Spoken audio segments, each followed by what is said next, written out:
अगर वो एक लड़के के साथ कंफर्टेबल नहीं, एक लड़की के साथ कंफर्टेबल है तो उसको लाइफ स्पेंड करना है। तो ये तो बिल्कुल गलत है कि लोग अगर इसको गलत मान रहे हैं, बिकॉज ये बिल्कुल सही है। कुछ लोग ऐसे भी है जो एक्सेप्ट कर रहे हैं, कुछ लोग ऐसे भी है जो करना चाह रहे हैं बट वो नहीं कर रहे हैं सोसाइटल प्रेशर के वजह से। तो ये थोड़ा एक इंडिया जो है एक ट्रेडिशनल सोसाइटी है और यहाँ एक तरह से कह सकते हैं कि एक ट्रांजिशन में है सोसाइटी, जैसे चेंज हो रहा है लेकिन धीरे धीरे चेंज हो रहा है और ये टाइम लगेगा। सेक्स रिलेटेड को बात नहीं करना चाहता है, तो यहाँ पर भी लीगल होना चाहिए सेक्स ये से रिलेटेड तरह से। और सबसे बड़ी ये है कि लोगों में जागरूकता नहीं है, लोगों को जागरूक होना पड़ेगा इस मैटर पे। नमस्कार, मैं दीपाली गौतम आपका स्वागत करती हूँ NBC 24 पर। आज हम एक ऐसे टॉपिक के साथ पटना की गलियों में निकले हैं जिसे सुनकर अभी भी लोग इसे एक टैबू समझते हैं। लोगों को लगता है कि इस बारे में बात करने से उनका धर्म भ्रष्ट हो जाएगा। जी हाँ, आप सही समझ रहे हैं, LGBT कम्युनिटी। आज हमारे साथ एक ऐसी ही छात्रा मौजूद है जिससे हम जानेंगे कि उनका LGBT को लेकर क्या विचार है। आपका नाम? रुकैया खान। रुकैया, क्या आप हमें बता सकती हैं कि जैसा हम सभी जानते हैं कि LGBT कम्युनिटी जो है वो अभी भी बहुत ज्यादा लोगों के बीच नहीं आ पाई है। लोग इसे ऐसा मानते हैं कि LGBT के बात करने से या फिर उनके बारे में बात करने से उनका धर्म भ्रष्ट हो जाएगा। तो इस पर आपका क्या कहना है? ऐसा तो बिल्कुल नहीं कि इससे बात करने पे धर्म भ्रष्ट हो जाएगा, बट हाँ बहुत इनफैक्ट 99% घरों में है कि लोग एक्सेप्ट नहीं करते as a girl and boys and boys.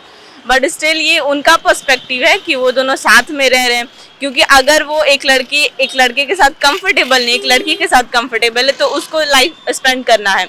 तो ये तो बिल्कुल गलत है कि लोग अगर इसको गलत मान रहे हैं, बिकॉज ये बिल्कुल सही है। बिकॉज मैं लड़के में इंटरेस्ट हूँ तो लड़की से मैं शादी नहीं कर सकती, तो सेम ऐसे ही अगर लड़की में इंटरेस्ट है तो फिर ये होना चाहिए। इस पर कोई ना किसी को गलत नजरिए से देखना चाहिए।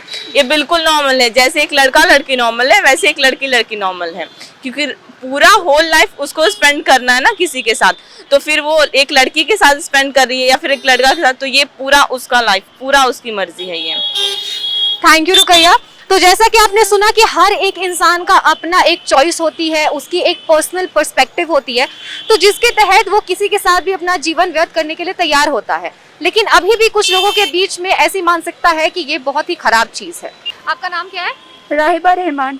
सो Rahiba, do you know about LGBT community? या तो आपको क्या लगता है कि LGBT कम्युनिटी क्या अभी भी एक टैबू है या फिर लोग इसे एक्सेप्ट करना स्टार्ट कर चुके हैं? मतलब इसका एक न्यूट्रल हम बोलेंगे कि मतलब कुछ लोग ऐसे भी है जो एक्सेप्ट कर रहे हैं, कुछ लोग ऐसे भी है जो करना चाह रहे हैं बट वो नहीं कर रहे हैं सोसाइटल प्रेशर के वजह से। एंड कुछ लोग हैं जो डेवलप हो रहे हैं माइंड, मतलब अपनी माइंड से, और चेंजेस आ रहे हैं हमारी सोसाइटी में। अभी हम लोग रिसेंटली देखे भी है कि कुछ स्टेट्स में सरकार कर रही है इन लोग के, इस कम्युनिटी के लिए, तमिलनाडु एंड ऑल। तो रिफॉर्म तो आ रहा है इस कम्युनिटी के लिए। तो आपको क्या लगता है कि बिहार में ये चीज कितने लोगों को पता है? क्या बिहार में लोगों को पता है इसके बारे में, या फिर लोग अभी भी छुपाते हैं सोसाइटल प्रेशर की वजह से? बिहार में कुछ ही एजुकेटेड लोग हैं, एजुकेटेड भी, और जो लोग मतलब थोड़ा डेवलप है माइंड से, इन द सेंस मतलब जिसको कहते हैं ना कि एक होता है एजुकेशन और एक होता है थोड़ा ब्रॉड व्यू होना। तो यहाँ कुछ ही लोग हैं जिनका थोड़ा ब्रॉड व्यू है इस पॉइंट ऑफ व्यू पे, एंड वो लोग यहाँ, लेकिन वो लोग यहाँ पे नहीं एक्सप्रेस कर पा रहे उतना, क्योंकि ये सोसाइटी उन्हें नहीं करने दे रही, और बिहार उतना डेवलप अभी हुआ नहीं है इस मैटर में। Thank you. आपका नाम क्या है? साद हसन। तो बीइंग अ बॉय, क्योंकि लड़कियों से तो हम बहुत सुनते आ रहे हैं कि LGBT को एक्सेप्ट कर लेना चाहिए, या फिर ये अभी भी टैबू नहीं है, लोग इसे एक्सेप्ट करना स्टार्ट कर चुके हैं। बट बीइंग अ बॉय, आपका क्या पर्सपेक्टिव है LGBT को लेके? देखिए, कोई पर्सपेक्टिव कोई आइदर यस और नो में नहीं होता है। इसमें होता है क्या कि जैसे कुछ होता है, कुछ लोग होते हैं जो कि पर्सनल लाइफ में एक्सेप्ट नहीं करते हैं और पब्लिक लाइफ में एक्सेप्ट करते हैं। जैसे क्योंकि पब्लिक लाइफ में इस तरह होता है ना कि जैसे अब जिस तरह से प्रोग्रेसिव रिसेंट में जजमेंट आया है सुप्रीम कोर्ट का, जैसे IPC 497 को रिमूव किया गया, वो हो गया, और plus under article 21 of the Indian constitution ये है कि मतलब राइट टू लाइफ जो है ये सिर्फ इसके लिए ही नहीं है कि मैन और वुमेन के लिए ही नहीं है, वो थर्ड जेंडर के लिए भी है। तो ये थोड़ा एक इंडिया जो है एक ट्रेडिशनल सोसाइटी है और यहाँ एक तरह से कह सकते हैं कि एक ट्रांजिशन में है सोसाइटी, जैसे चेंज हो रहा है लेकिन धीरे धीरे चेंज हो रहा है और ये टाइम लगेगा। अभी मतलब ये कोई ऐसा नहीं होता है कि सुप्रीम कोर्ट का कोई जजमेंट आ जाए और जस्ट कोई लोग मतलब मासेस जो है उसको एक्सेप्ट कर ले, इसको थोड़ा टाइम लगेगा। ठीक है, थैंक यू। तो जैसा कि आपने सुना कि इंडिया जो है वो एक ट्रेडिशनल सोसाइटी में रहती है, अभी भी यहाँ का जो माइंडसेट है उसे काफी रिफॉर्म की जरूरत है। आपका नाम? माही। माही, आपको क्या लगता है कि बिहार में क्या एलजीबीटी कम्युनिटी को एक्सेप्ट किया जाना स्टार्ट हो चुका है, या अभी भी लोग इसके बारे में बात करने से थोड़ा हिचकते हैं? It's like getting better, like our age it's getting better, लेकिन मतलब और अदर जनरेशन्स में उतना कुछ खास बदलाव नहीं दिखता है मुझे तो, लेकिन it's getting better। और एक और चीज कि यहाँ पे लोग एलजीबीटी कम्युनिटी के बारे में बात करने से इतना हिचकते क्यों है? Like is it a taboo, या फिर अगर ये कोई खराब चीज तो है नहीं, बट फिर भी लोग इतना कतराते क्यों है इसके बारे में बात करने से? क्योंकि पहले ज़्यादा इसके बारे में बात नहीं होती थी, तो अब you know we are progressing, so yeah. Thank you. जो आज की युवा पीढ़ी है उसमें ये चीज कहीं ना कहीं बैठी हुई है कि एलजी कम्युनिटी भी एक चीज होती है, जो थर्ड जेंडर है हमारा वो भी एक चीज होती है, लेकिन अभी भी कहीं ना कहीं इसे और बड़े स्कोप में देखने की जरूरत है। आपका नाम? अनुराग आनंद। अनुराग, आप हमें बता सकते हैं कि एलजीबीटी को लेकर आपका क्या मानना है, क्योंकि हम देखते आए हैं कि लोग इसे एक्सेप्ट करने को तैयार नहीं है। पहली बात तो कितने लोग के बारे में पता नहीं ये है क्या, तो इसके बारे में सबको जानना जरूरी है कि है क्या, उसके बाद कोई कुछ कर सकता है। लेकिन हम ऐसा देखते हैं कि जैसे फॉरेन स्टेट्स हैं या फिर हमारे इंडिया के कुछ स्टेट्स हैं जहाँ पर इस चीज को लीगल बना दिया गया है कि अगर आप बाइसेक्सुअल हैं, अगर आप गे हैं या फिर आप लेस्बियन हैं, तो आपको अपने पार्टनर सिलेक्ट करने का आपके पास पूरा राइट है। लेकिन बिहार में हम अभी भी देख रहे हैं कि यहाँ पर अभी स्कोप का बहुत ज्यादा चांसेस है, लेकिन यहाँ पर भी लोग, जैसे अभी हमने बहुत सारे लोगों से बातचीत की, वो इसके बारे में बात ही नहीं करना चाहते। तो आप बता सकते हैं कि ऐसा क्यों हो रहा है? क्योंकि यहाँ बहुत लोग ये लेके चलता है, मतलब कुछ इस टॉपिक बात सेक्स रिलेटेड को बात नहीं करना चाहता है, तो यहाँ पर भी लीगल होना चाहिए सेक्स, ये इससे रिलेटेड सारा चीज, और लोगों को जागरूक भी करना चाहिए इसके बारे में। जागरूक भी होना चाहिए, क्योंकि हर कंट्री में लीगल है ये। यहाँ अब रीति रिवाज से पुराना चल रहा है ये, जो कि नहीं होना चाहिए, इसके खिलाफ आवाज उठानी चाहिए। ठीक है, थैंक यू। तो जैसा कि आपने सुना कि बहुत सारे लोगों को तो इसके बारे में पता ही नहीं है, तो जब तक सरकार या फिर हमारे आसपास के जो लोग हैं जब इसके बारे में जागरूक नहीं होंगे तो उनका कोई भी एक मत सामने नहीं आ पाएगा।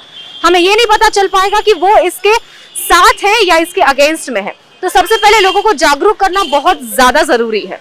सर, आपका नाम? अजीत कुमार। तो अजीत जी, क्या आपको एलजीबीटी कम्युनिटी के बारे में पता है? हाँ, बिल्कुल पता है।